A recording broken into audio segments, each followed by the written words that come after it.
ಒಳ ಮೀಸಲಾತಿ supreme court ಅಸ್ತು ಅಂಬೇಡ್ಕರ್ ಕಂಡ ಕನಸು ನನಸು ಶಾಸಕ ಜನಾರ್ದನ ರೆಡ್ಡಿ.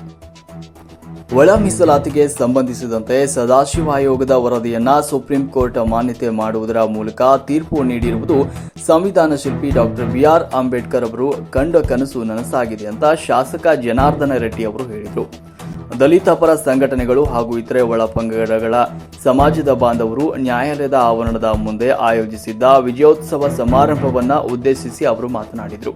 ಒಳ ಮೀಸಲಾತಿ ಇದು ಸಾಮಾಜಿಕ ನ್ಯಾಯ ಕಲ್ಪಿಸಿದಂತಾಗುತ್ತದೆ. ಶಿಕ್ಷಣ, ಉದ್ಯೋಗ, ರಾಜಕೀಯ ಸೇರಿದಂತೆ ಇತರೆ ಕ್ಷೇತ್ರಗಳಲ್ಲಿ ಒಳ ಮೀಸಲಾತಿ ಜಾರಿಯಿಂದ ಹಲವು ಸೌಲಭ್ಯಗಳು ದೊರೆಯುವುದು ಅಂತ ಹೇಳಿದರು. ನಂತರದಲ್ಲಿ ಮಾಜಿ ಸಚಿವ ಬಿ ಶ್ರೀರಾಮುಲು ಅವರು ಮಾತನಾಡಿ, ಜನಸಂಖ್ಯೆಗೆ ಅನುಗುಣವಾಗಿ ಒಳ ಮೀಸಲಾತಿ ಜಾರಿಗೆ ತರಬೇಕು ಅಂತ ಈ ಹಿಂದೆ ತಮ್ಮ ಸರ್ಕಾರ ಇದ್ದಾಗ ವಿರೋಧ ಪಕ್ಷದವರು ಪ್ರತಿಕ್ರಿಯೆ ಮಾಡಿರಲಿಲ್ಲ.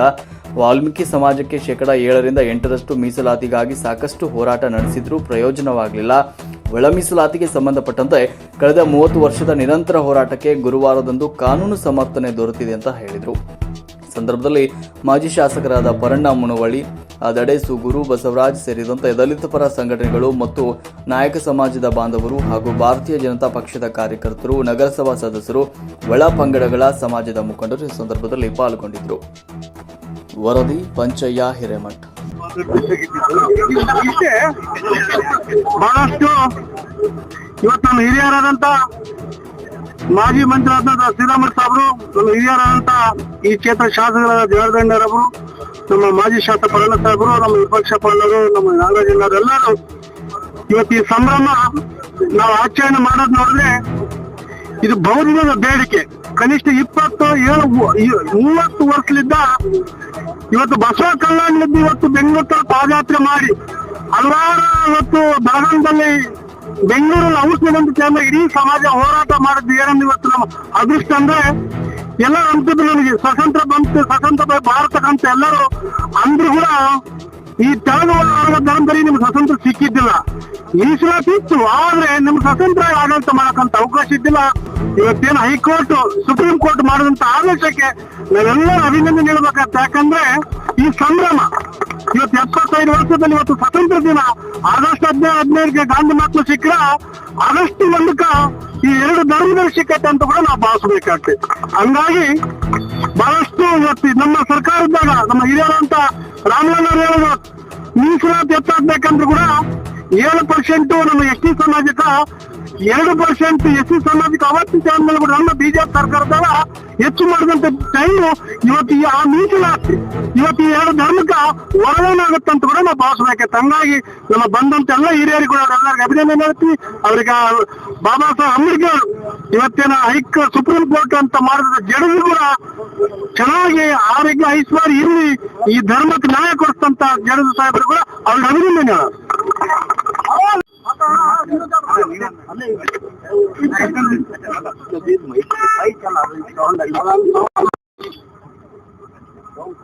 ಬಾಬಾ ಸಾಹೇಬ್ ಅಂಬೇಡ್ಕರ್ ಅವರು ಏನು ಕನಸನ್ನು ಕಂಡಿದ್ರು, ಅವರು ಸಂವಿಧಾನವನ್ನು ಬರೆಯುವಂತ ಸಂದರ್ಭದಲ್ಲಿ ಯಾವ ಜಾತಿಗಳು ಜನಸಂಖ್ಯೆಯ ಆಧಾರದ ಮೇಲೆ ಪ್ರತಿಯೊಬ್ಬರು ಕೂಡ ನ್ಯಾಯ ಸಿಗಬೇಕು ಅನ್ನೋಂತ ಕಾರಣದಿಂದ ಬಾಬಾ ಸಾಹೇಬ್ ಅಂಬೇಡ್ಕರ್ ಅವರು ಸಂವಿಧಾನವನ್ನು ಬರೆದ್ರು. ಸಂವಿಧಾನವನ್ನು ಬರೆದ ನಂತರ ಎಷ್ಟೋ ಸರ್ಕಾರಗಳು ಬಂದು ಎಷ್ಟೋ ಸರ್ಕಾರಗಳು ಓದುವಾಗ್ಲಿ ಬಾಬಾ ಸಾಹೇಬ್ ಅಂಬೇಡ್ಕರ್ ಬರೆದಂತ ಸಂವಿಧಾನಕ್ಕೆ ಯಾವ ರೀತಿಯಲ್ಲಿ ಭಗವದ್ಗೀತೆಗೆ ಗೌರವವನ್ನು ಕೊಡ್ತೀವೋ, ಯಾವ ರೀತಿಯಲ್ಲಿ ರಾಮಾಯಣಕ್ಕೆ ಯಾವ ರೀತಿಯಲ್ಲಿ ಗೌರವವನ್ನು ಕೊಡ್ತೀವೋ, ಇವತ್ತು ದೇಶದ ಪ್ರಧಾನಮಂತ್ರಿಗಳಂತ ನರೇಂದ್ರ ಮೋದಿಜಿಯವರು, ಸನ್ಮಾನ್ಯ ಯಡಿಯೂರಪ್ಪನವರು ಅದೇ ರೀತಿಯಲ್ಲಿ ಕೂಡ ಇವತ್ತು ನಮ್ಮ ಭಾರತೀಯ ಜನತಾ ಪಾರ್ಟಿ ಸರ್ಕಾರ ಯಾವತ್ತೂ ಕೂಡ ಇವತ್ತು ಬಾಬಾ ಸಾಹೇಬ್ ಅಂಬೇಡ್ಕರ್ ಬರೆದಂತ ಸಂವಿಧಾನ ಕೂಡ ಅದೇ ರೀತಿಯಲ್ಲಿ ಗೌರವವನ್ನು ಕೊಡುವಂತ ಕೆಲಸ ಮಾಡಿದೆ.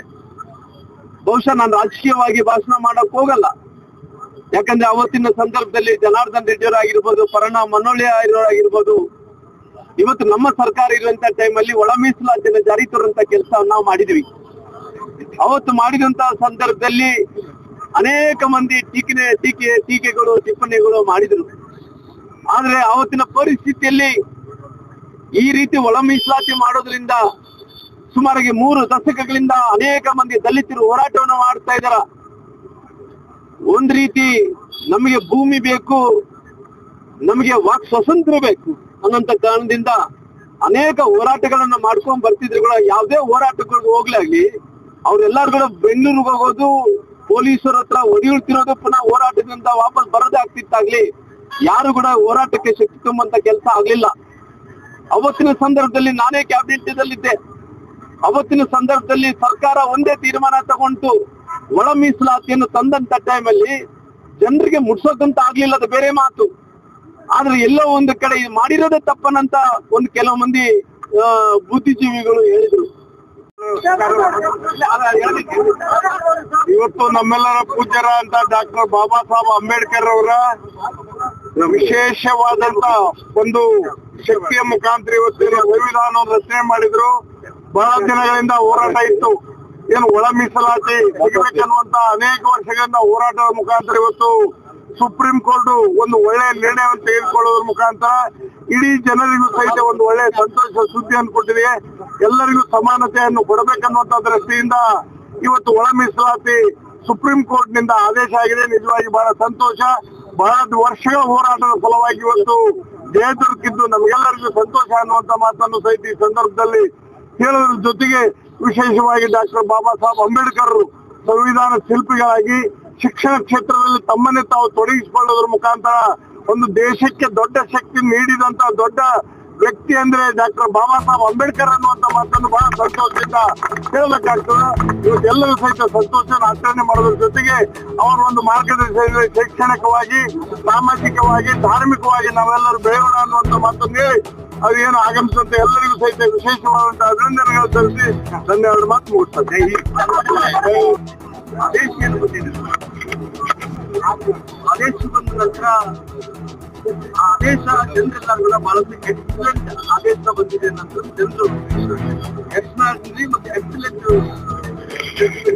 ಬಂದಿದೆ ಅಂತೇಳಿ ಜನರು ಒಂದು ಕಡೆ ಒಂದು ಘೋಷಿಸ್ತಾ ಇದ್ದಾರೆ.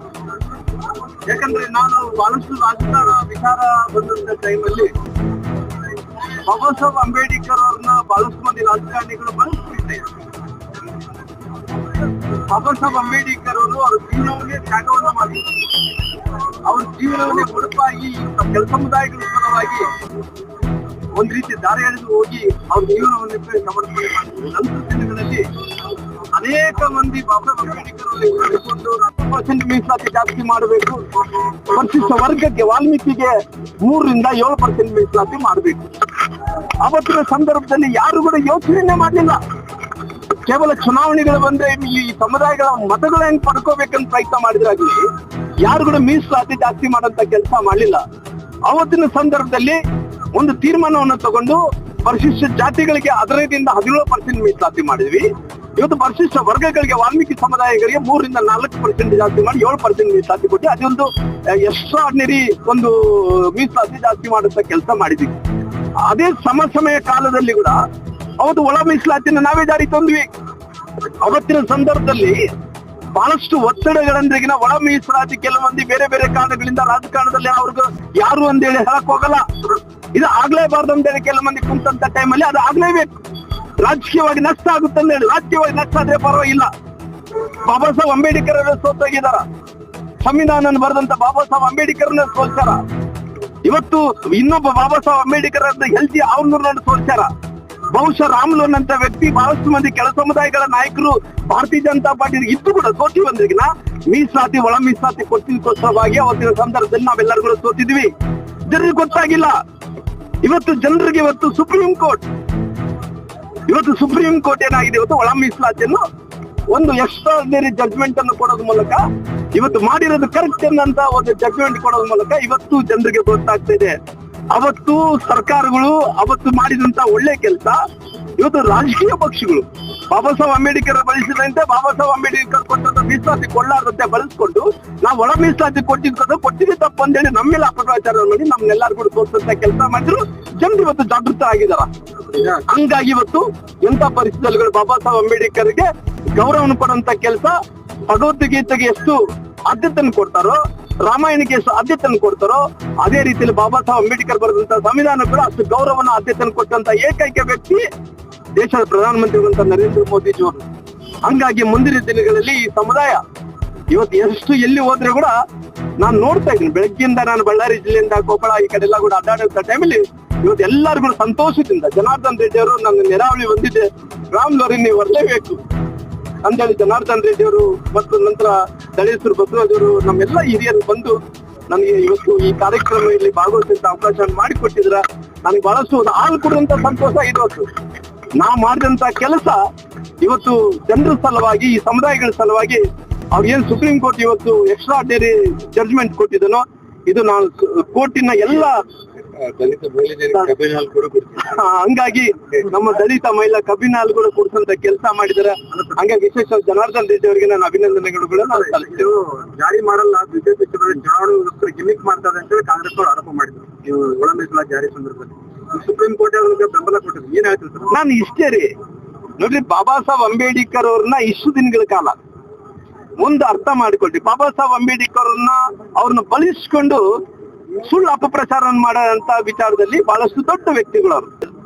ಮತ್ತು ನಮ್ಮ ಪಕ್ಷದ ರಾಜ್ಯ ಉಸ್ತುವಾರಿಯಾಗಿರುವಂತ ರಾಧಾ ಮೋಹನ್ ದಾಸ್ ಅಗರ್ವಾಲ್ ಅವರು, ಸನ್ಮಾನ್ಯ ಪ್ರಹ್ಲಾದ್ ಜೋಶಿ ಕೇಂದ್ರ ಮಂತ್ರಿ ಅವರು ಸ್ಪಷ್ಟಪಡಿಸಿದ್ದಾರೆ.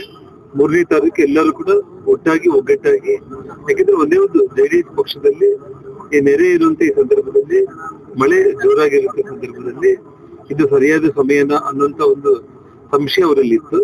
ಆದ್ರೆ ಇವತ್ತು ಎಲ್ಲರೂ ಕೂಡ ತೀರ್ಮಾನ ಮಾಡಿ, ಇವತ್ತು ಜನರು ಕೂಡ ನಮ್ಮೊಟ್ಟಿಗೆ ಹೆಜ್ಜೆಯಲ್ಲಿ ಹೆಜ್ಜೆಯಾಗುವುದಕ್ಕೆ ತೀರ್ಮಾನ ಮಾಡಿದ ಕಾರಣ ಇವತ್ತು ಪದಯಾತ್ರೆ ಸುಸೂತ್ರವಾಗಿ ನಡೆಯುತ್ತೆ.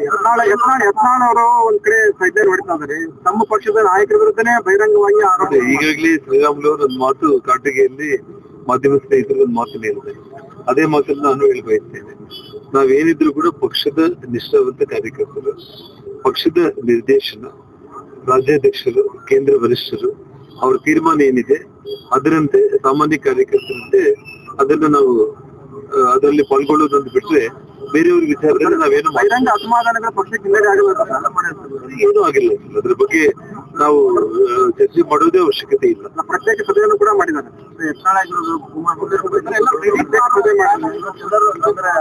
ಸಭೆ ಮಾಡಿ ನೋಡಿ, ಒಂದೇ ಒಂದು ನಾನು ತಮ್ಮಲ್ಲಿ ಒಂದೇ ಒಂದು ಮಾತು, ತಾವು ಎಷ್ಟು ಪ್ರಶ್ನೆ ಕೇಳಿದ್ರು ಕೂಡ ಸಾಮಾನ್ಯ ಕಾರ್ಯಕರ್ತರಾಗಿ ನಾವಾಗ್ಲಿ, ಶ್ರೀರಾಮುಲು ಅವರಾಗ್ಲಿ, ನಾವೆಲ್ಲರೂ ಕೂಡ ಪಕ್ಷದ ನಿರ್ದೇಶನದ ಅಡಿಯಲ್ಲಿ ನಾವು ಕೆಲಸ ಮಾಡ್ತೀವಿ. ಒಂದ್ ಕಡೆ ಮೈಸೂರಿಗೆ ಪಾದಯಾತ್ರೆ ಮಾಡಿದ್ರೆ ಇವರೆಲ್ಲ ಬಳ್ಳಾರಿ ಪಾದಯಾತ್ರೆ ಮಾಡ್ತೀವಿ ಅಂತಿರೋ ಒಂದು ನಿರ್ಧಾರ ಮಾಡ್ತಾರೆ. ಪಕ್ಷದ ವರಿಷ್ಠ ಅದ್ರ ಬಗ್ಗೆ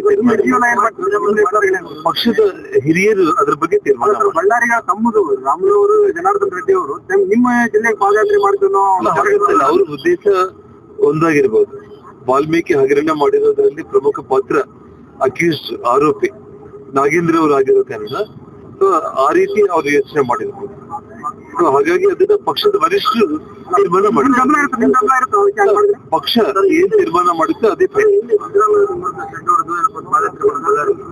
ಯಾವ ರೀತಿ ಇದನ್ನ ಆಗಿರ್ಬೋದು ಮತ್ತೆ ಯಾವ ರೀತಿ ನೀವು ಪಾದಯಾತ್ರೆ ನೋಡಿ, ನಾನು ಪ್ರತಿಯೊಂದು ಕಡೆ ಒಂದು ವಿಷಯ ಹೇಳ್ತಾ ಇರ್ತೇನೆ.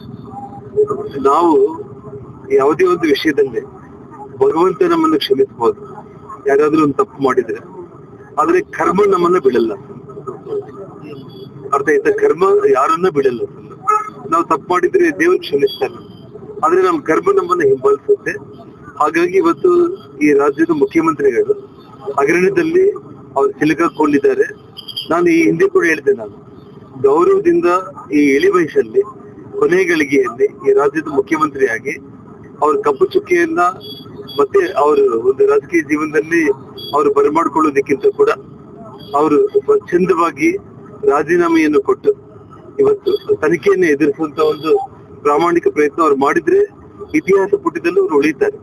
ಇಲ್ಲ ಅಂತಂದ್ರೆ ಅವರೊಬ್ಬ ಖಳನಾಯಕರಾಗಿ ಕರ್ನಾಟಕ ರಾಜ್ಯದಲ್ಲಿ ಉಳ್ಕೊಳ್ತಾರೆ.